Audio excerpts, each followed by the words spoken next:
Welcome to April 2020, everyone. While we have a global pandemic going on and people are becoming more introverted, I want to bring the focus back to writing. It seems we all have a little more time these days to get back to our personal projects, and I want to take a minute to get more in depth with our topic from last week.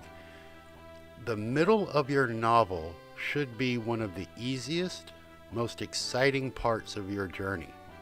Yet many people find that the middle portion of their books is slow, lags, or becomes stale and boring. Let's fix that, shall we? Stay tuned. I'll be right back.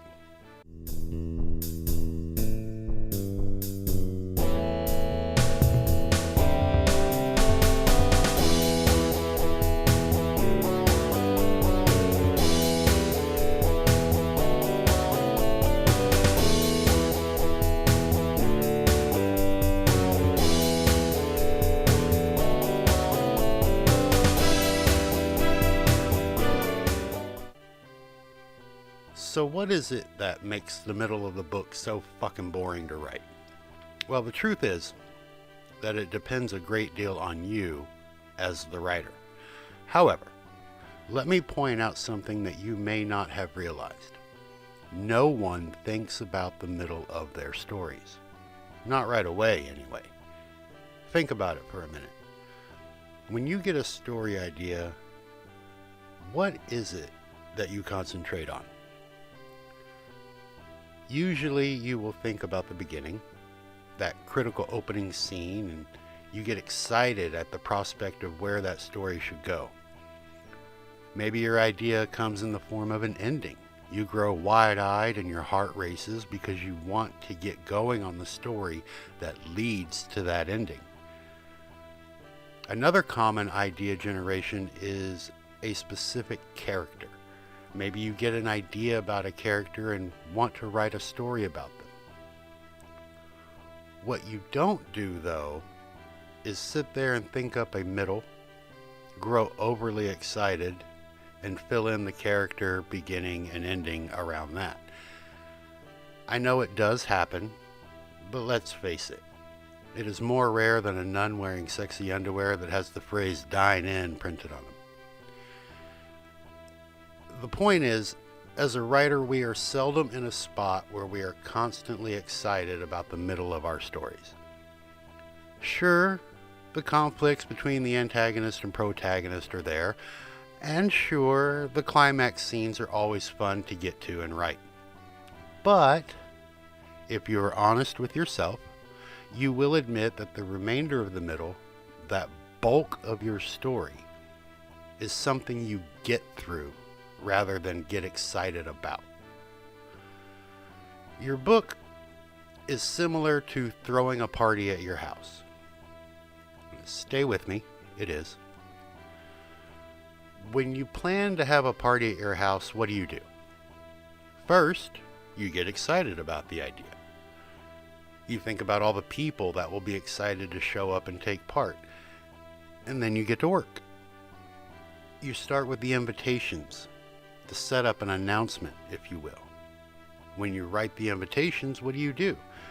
You put down the location, the start time, and the end time.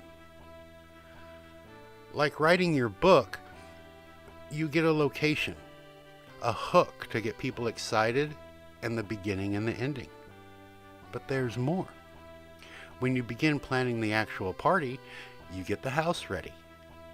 You clean and do all the busy work that it takes to host a party. Like writing your novel, you do all the research and preparations, get your pens out and dust off your keyboard. With the party, you think about what people will do when they arrive. Where will you put their coats? Is there a table to set the gifts on? Everyone needs a drink right away so they can begin to mingle. It's the same with your book. You set the initial scene, give the reader their first little sip of an entire idea, and let them look around a bit. When you plan your party, you of course have the big climactic celebration. At some point during the middle of the festivities, you'll make a toast and raise a glass or open the presents and sing songs. You also think about the end of your party when everyone leaves. You will need to get them all their coats and take their glasses and plates. You'll close the door and turn around to the mess that you have to clean up now. Your book is the same thing. You think about the big climatic scene and how it will finally explain everything. And you contemplate how to let the reader down slowly and usher them out the door with all their questions answered and a satisfied feeling in their stomach. Maybe you aren't keen on the editing that comes after, but it is a labor of love that we endure to get the finished product. But you see what's missing, right? We don't plan the exact time of the party games. We don't say that at 8:03 p.m., just before the toast and gift giving, that there will be a distracting fireworks display. Or that after we all have cake, we will watch a video montage of all the friends over the last year having fun together. Your book is the same thing. You know there needs to be an exciting middle bit to keep the interest and move the story forward. But honestly, how much thought do you give them before you reach the point in your rough draft where they need to be written? Almost zero, if I had to guess. Now, I'm not sitting here telling you to plan every nuance of your story out in your outline or rough draft. I mean, let's face it. The only thing worse than an underplanned party is an overplanned party. No one likes every minute of their party time measured and dictated. There needs to be the free time, and the mingle time, and the opportunity for spontaneity. The same holds true for your book. We all know that the beginning is important. We need to hook the reader, give them a burning question they need to have answered, and make them turn the page to keep reading. But I offer you this thought. The middle is more important than the beginning.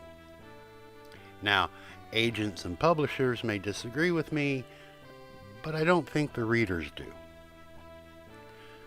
Have you ever read a book that started off so great you were anxious to finish it, only to get about halfway through and close the book in disappointment? Likewise, have you ever chewed through the beginning of a book only to get to the middle and find out that you finished the thing in a single sitting? It is the way the middle of the story is told that does this. Regardless of how well the opening chapters are presented, the true measure of a book is in the middle. Almost any writer with a decent hook and premise can get you through the beginning of a story, but only great writers can pull you through the middle without you realizing you're even reading. You can be that great of a writer. You just need to pay more attention to the middle of your novel. How? Let's look at a few ways. One of the best methods is to follow the characters. Let them tell you their story. You're merely along for the ride. After you get to know your character for who they are, start to listen to the story they are telling you. Then, question all of it. I remind you about my talk on getting to know your characters, the character interview. You're sitting at a small diner with them and they're telling you all about themselves. This method works for the story arc too. But a character's details may be a little fuzzy, so you have to prod them. When they tell you they went into the burning church to save the choir girl, you have to ask them if that is how it really happened. You need to force the truth out of them. Eventually, you'll find out that no, What actually happened was they were too scared to go in, but ended up being forced by an unseen hand. Someone else made them go in to get the girl. From there, you start asking about more details, get more of the story. Find out who this unseen force is and why they did what they did. As the picture grows more and more clear in your mind, you will get more and more excited to write about it. Another method is to forego the character and just write the middle. You know the beginning, or how you want the beginning to go. Instead of writing that part, pick up where your idea stops. Start writing on chapter 7 if you need to. Forget the first 6. They aren't going anywhere. When you have the middle written down, go back and add the first chapters. From there, you will see where the story needs to be adjusted. But since the bulk of the work is already done, it is more exciting to make it better and richer than it is to get there and have no idea what to do next. The middle of your story needs to hold your excitement. If it doesn't, it will never hold the excitement of the reader. Having the middle done before the beginning will help you set up those first few chapters. It will also give you the backbone of your largest portion. So when you do arrive back at the start of chapter 7, your mind is already reeling with the possibilities of making it even better. You stay excited, your writing is exciting, and your readers are gushing.